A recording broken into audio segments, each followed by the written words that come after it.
Ngayong araw nga guys ay naminwit nga pala kami at kakaibang excitement at enjoyment na naman ang na-experience natin sa araw na ito. Sari-saring isda nga guys sa mga nahuli namin dito. Karamihan nga guys sa mga nahuli namin ay magagandang klase ng isda. Kasing ganda nga guys ng panahon ngayong araw na ito dito sa amin. Samahan nyo nga pala kami guys sa ating napakasayang nature trip.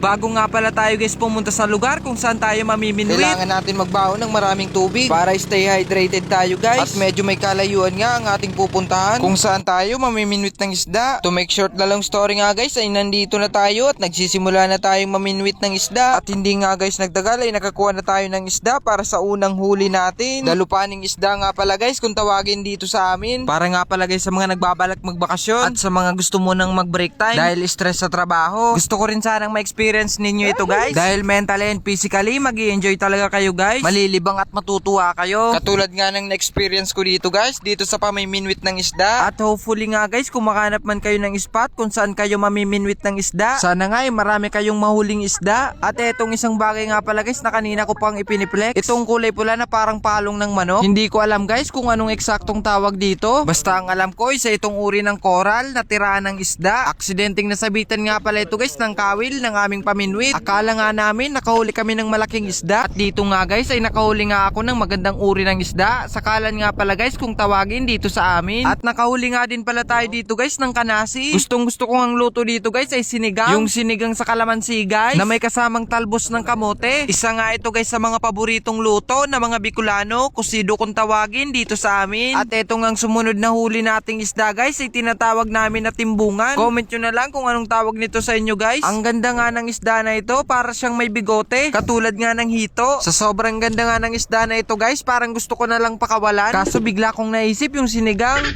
At eto nga guys yung sinasabi ko na sari-saring isda. Meron din tayo ditong nakuhang lapu-lapu na lapu-lapu na napaka cute.